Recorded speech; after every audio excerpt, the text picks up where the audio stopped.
Hello everyone, this is Alberto Ferro, your host at Where is the Music podcast. As you're getting ready for a new musical investigation, preparing your ears and imagination for another journey in the world of music, I would like to remind you that Where is the Music podcast has no sponsor. It relies entirely on donations from listeners like yourself. You can find a link to my website, albertoferro.com, and to my Patreon account in the episode description. If you like what I do and would like me to continue doing it, I encourage you to become a supporter of the podcast, which publishes an episode every week. Thank you for listening, and now let's find out where is the music.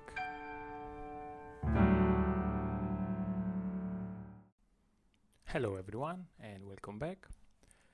Today's episode is about the way music expresses the flow of time, particularly the flow of time that characterizes those moments when time does not seem to pass, when time seems to be still. It's a particular musical place that I think a lot of musicians, composers have not just experience but also try to represent or to communicate musically. This ties in with one somehow weird quality of music. On many accounts, the last of which I heard a recent interview by Marta Argerich, she points out non-surprisingly how time somehow stops while music plays, while we are listening to music. This connects with a broader idea of flow itself, which is the state of being in which we sometimes find ourselves in when we are particularly focused and we are perhaps conducting some task that involves our whole being, our mind, our body, and it's a state that has been, let's say, studied and investigated by scientists, but also psychologists and philosophers. It's a beautiful place to be. Among the reasons, there is the fact that in the state of flow, we seem to lose track of time. What happens is that we are so present that we are one with the environment, but also one with our purposes, actions, intuitions, so much that the moment we become aware of it, we lose such alignment. And listening to music and performing music is a way to participate with this state of being, and is possibly among the most important reason, if not the main reason, why most of us become passionate about music in first place. But notice what I did. I moved the attention from the way time flows to the way we perceive and keep track of time. After all, we don't really know what is the speed of time. We just perceive a certain pace, a certain tempo, we can say. Depending on our state, we feel it's running fast or running slow. And in music, it sometimes feels it stops. There are many pieces of music that explore our sense of time, essentially by challenging it. They lead us, or at least we can say the composers or the performers lead us into a flow of tempo, then challenge our desire to stay in that flow or move away from it. The first example that comes to mind is a piece that is so famous, but I find it perfect for this idea. It's called Spiegel im Spiegel by Arvo. We're gonna listen to just the beginning, which does the same thing. It does what I was describing. It guides us into this gentle, consistent flow that throughout the course of music does not really escape its route, its main course, its main tempo. It stays there. So we have the option to either refuse, reject to join, or if we join, we must enter the flow, align with the tempo, and practically slow down. The length of this piece is around 9 minutes, depending on the performance, but it suggests 9 minutes, quite long, suggests that we have throughout time to adjust to its pace and indeed experience a completely different time. We're just gonna listen to maybe 1 or 2 minutes. Here it goes. Arvo part, Spiegel im Spiegel.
An exact opposite example would be music that takes us away forcefully, dramatically, passionately, and that will not allow us to stop the vortex-like ride, not even for a breath.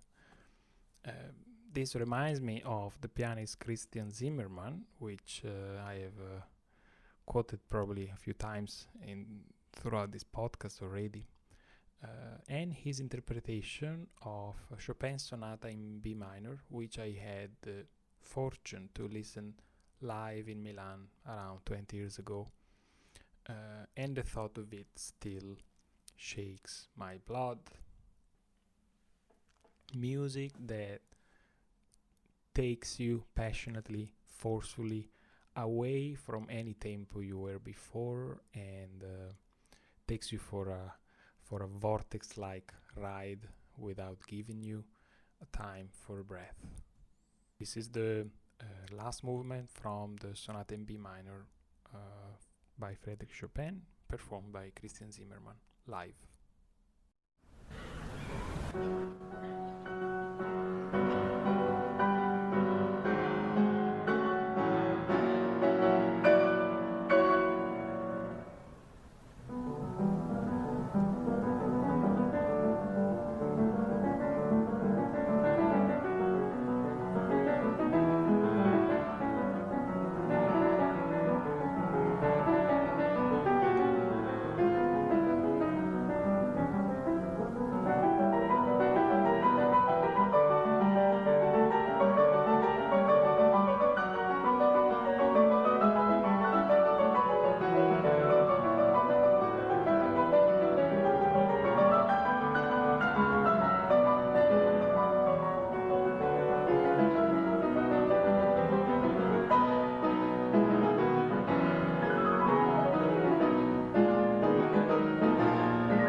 What a performance.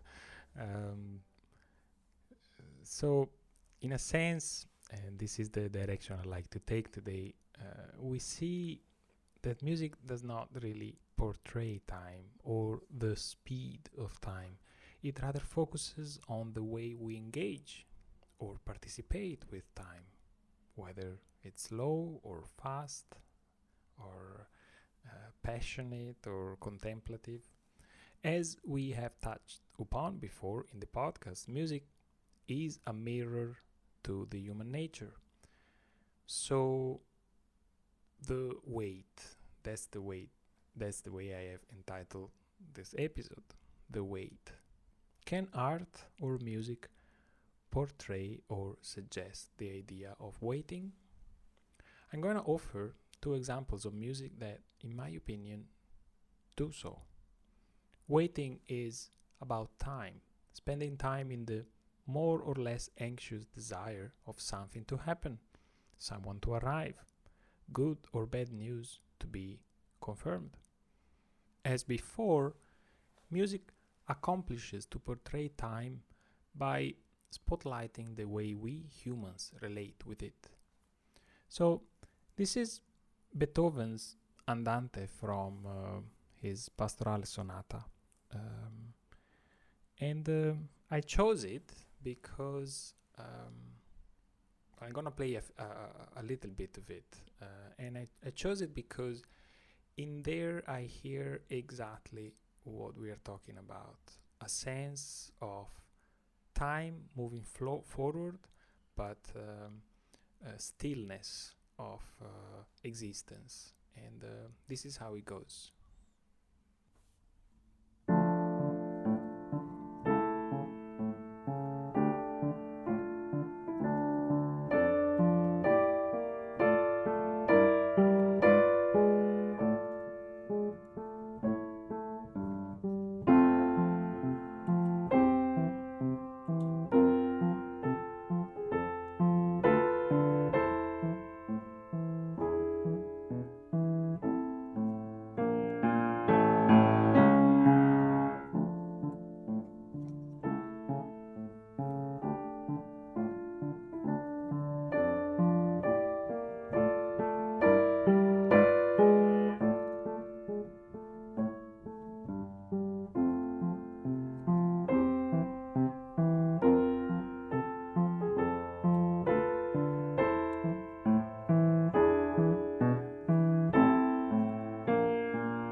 So it's the second movement from a sonata that is established in a major key. It's quite energetic and positive. The the first movement, but this one, of course, it's in the same key but minor, which is not a very common thing to do already still at the time of Beethoven. This is in D minor versus the D major of the first movement. The things that we obviously hear are it's kind of a intimate march, soft spoken march type of music, and so why would that be related to a sense of waiting or a sense of time staying still? At least I hear that there is so much that we can probably hear in it as well, but the idea of a march as something like time that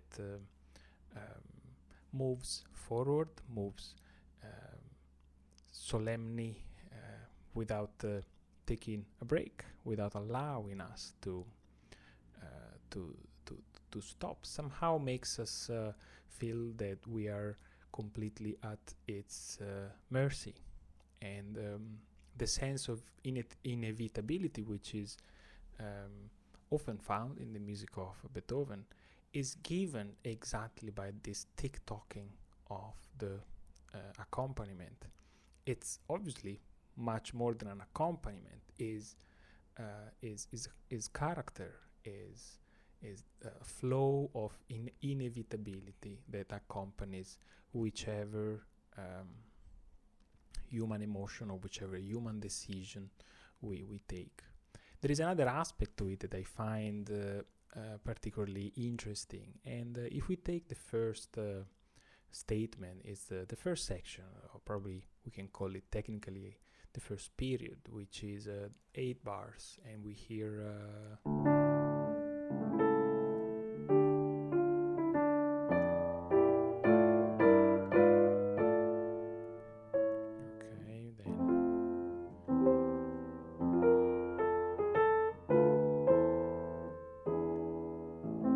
this is the end of the first period, and there is some little crescendo and diminuendos.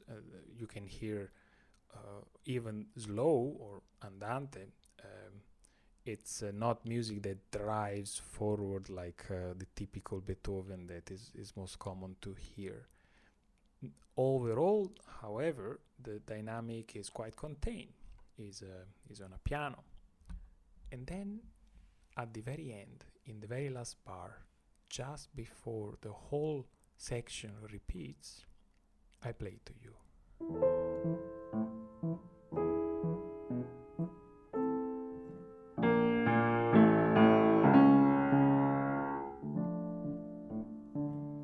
So that seemed to be this very last note, which are notes which are probably so easy to underestimate their importance, actually give perspective to this whole long proceedings, this whole long string of intimate march that we just heard. It seems to me that this crescendo, it's what gives drama and profundity to this little quiet march. After all, we heard it for 8 bars. Yeah, okay, we are waiting. We are waiting for something to happen. We are waiting. It sounds dramatic. It sounds that something important is about to happen, but we don't know what happened. We don't know what is about to happen. So here it is. This is what we're waiting for. The sense that the end is near. That's why, to me, this music is capable of hitting right at the core of what waiting means.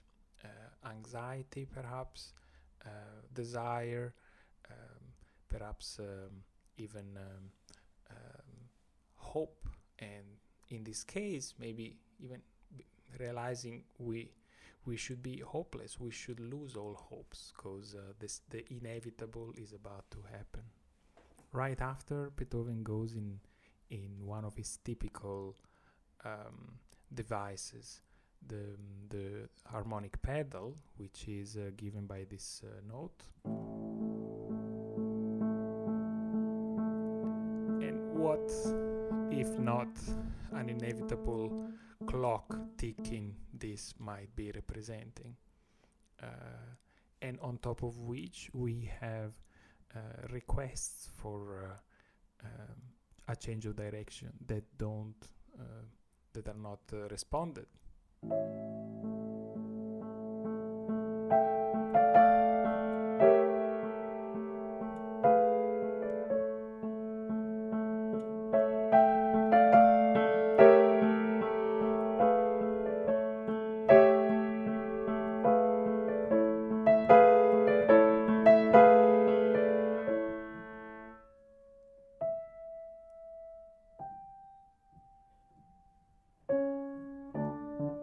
So this whole 4 bars, actually 8 bars, pardon me, 8 bars long suspense given by this tick-tock in the left hand allows us to give much more meaning to the melodies that we hear. So each little motive is a request.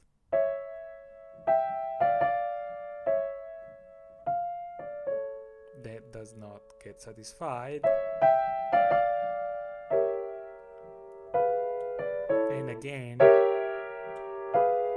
and again, and again, never satisfied. So we must accept our fate. And it doesn't, the march has this quality that Beethoven employs very often and somehow exploits, I would say, fully.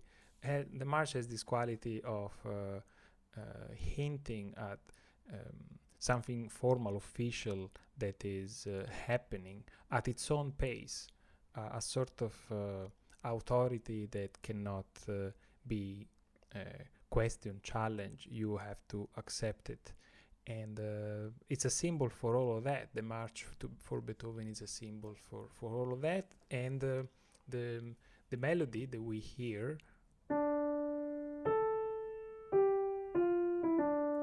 is perhaps, it goes up and down.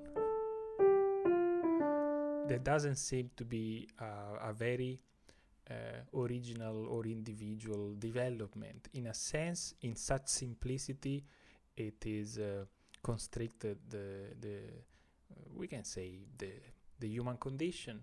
We are bound to fall in the same manner as this melody falls, and we can try to fight it, but you can hear how there is a inevitable fall, and the last attempt of fighting is dramatic, but falls like every other one. We know already, we have talked about already in the past this conflict staged by Beethoven in his music. It comes out in many different ways and forms, and this is just one of the examples. Certainly, his attention to the pace of time, to how fast things happen, is one of the probably greatest qualities of his writing. A great theme, a great harmonic sequence, a great development. Of course, this is the mark, the signature of talented composers, and he has it all, but the ability to pace things so much, so well, that we, by virtue of just following what's happening, by engaging with the music, we participate and feel the weight of such tension. Just notice this music, this movement is 4 pages long. There is a counter, let's say, theme, much lighter, but it goes like this.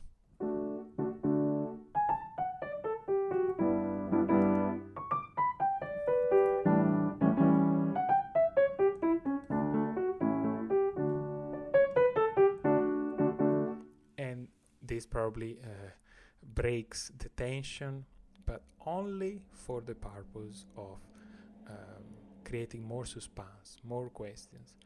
Very often the slow movements of Beethoven are long, and if you're not used to them, you might find them tiresome. At the same time, they are so deep and intense. So when I first started appreciating them, I realized how much music there is, and how much emotional content there is at a slow tempo. As I was saying, this is 4 pages long, and this theme, the march, comes back with variations, with some variations later, without having changed, without any actual important change in the character. So imagine 6 minutes, something like that, of such emotional tension.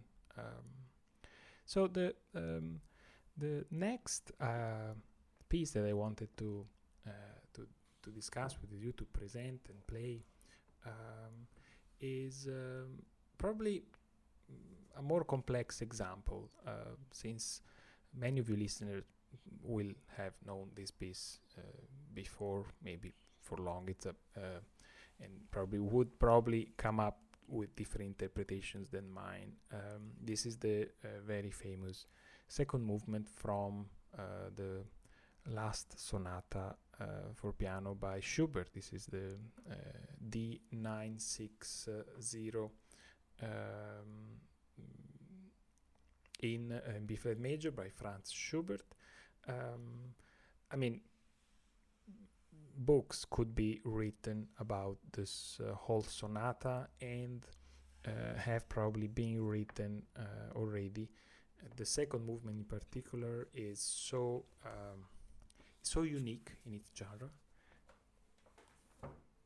So if you don't recall which one it is, I will play the beginning for you.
So yes, if the title did not say much, I'm sure many of you have recognized this.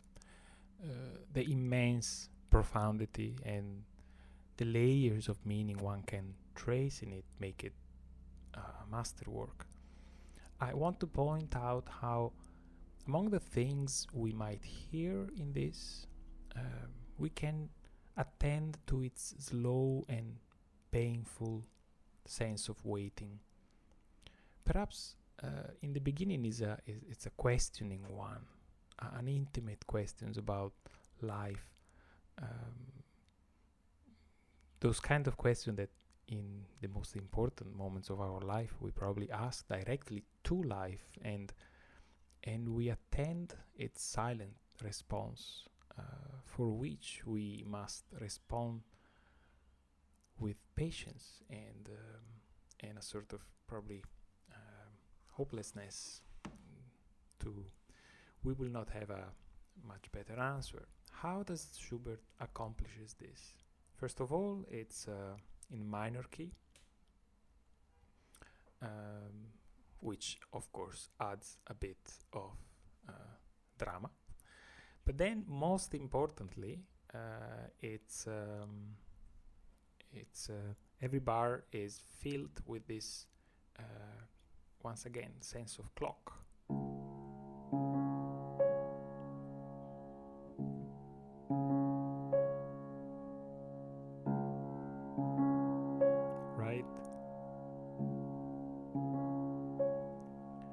This is not really an accompaniment, but what is it?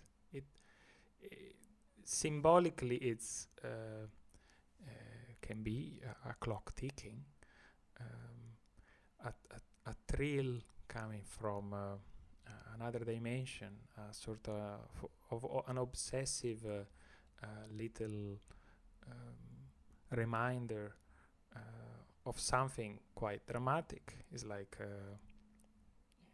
if death had a way to remind us that we are about to join her, well, probably this will be the sound. And for as long that Schubert keeps the melody, this sound still persists. It kind of feels like it is following whichever direction the melody goes. In this manner, the melody, in the beginning at least, seems to be suspended.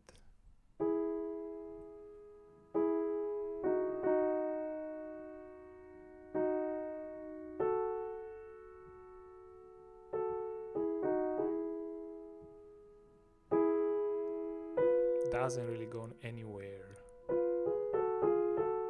I mean, there is every attempt to develop are tragic. They end up nowhere.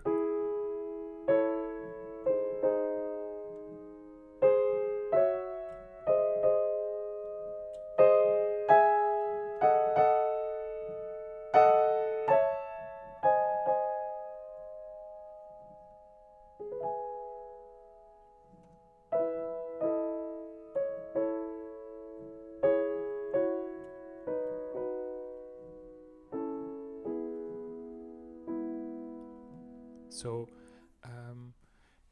if we think of this melody as the romantic hero facing the challenges of existence, well, what better example of the fate, the limited and dramatic fate that is waiting for him at the end of the story than this one.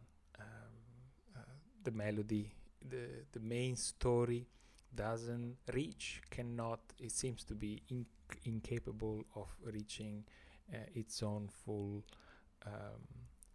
development, its own full potential, but seems to be challenged by this innocent sound, but by that sound being relentless and so patient.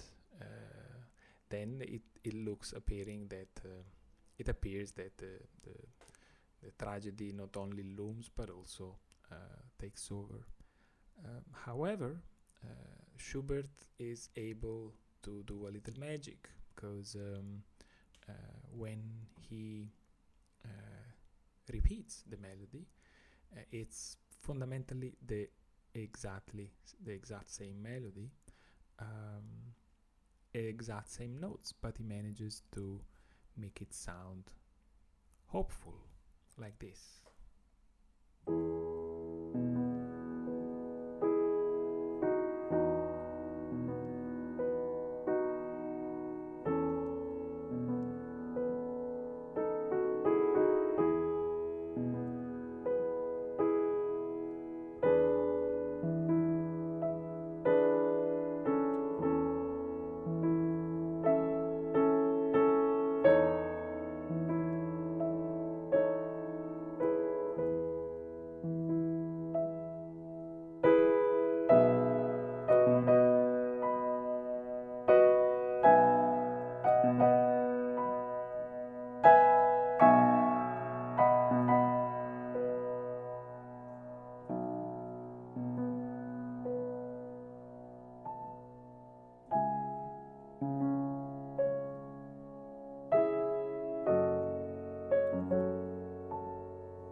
In one of his books, the philosopher Roger Scruton points out how this is a perfect example of music that is able to stay exactly the same. The melody doesn't change its notes, but has a completely different sense, a completely different sound, a completely different meaning.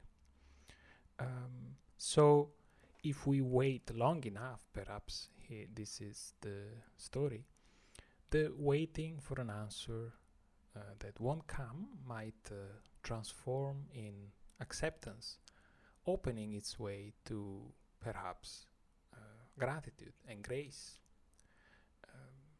This is what I wanted to share with you today. In a sense, music, certain pieces of music have this incredible quality by portraying either time or the way we relate with time. Somehow they're able to teach us how to deal with the greatest challenges that we might face in our own life. Beethoven shows how to look into the inevitable. Schubert, among the many things that this beautiful sonata and this beautiful movement tells us, could be that if we wait long enough, we might be able to accept the sorrows of existence. All right. I hope you found this episode inspiring. Of course, you will have a link to all the music you heard and of the entire sonata. I was particularly fond of Brendel's interpretation of this, and you will find a link to that. Thank you very much for being with me today, and as usual, if you like to comment or suggest alternative topics for future episodes, please do so on your favorite platform, and I will see you the next time. Just a quick note to say that my course on counterpoint is active and available. Throughout the years, I developed my own approach to counterpoint that is practical, fun, interactive, and aims at developing your improvisational skills from the ground up.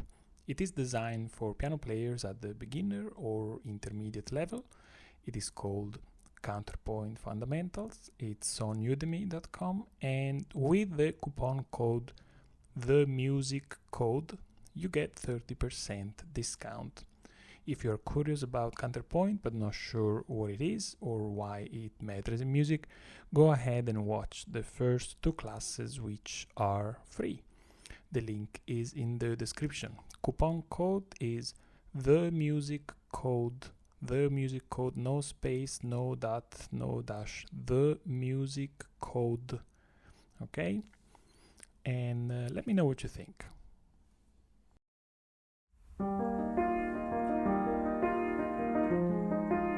Thanks for listening to Where is the Music podcast. If you enjoyed this episode, look up for others. I made a few. I publish an episode every week roughly, investigating each time a different aspect of music. The music making, the music listening, the meaning of music, and its relevance in our lives. It is very helpful for me if you like, subscribe, follow on your favorite platform. Where is the Music is on Spotify, Apple, YouTube, TuneIn, and Google Podcasts. If you like to support me, you're free to do so through Patreon. Link in description. Thank you again. Until next time.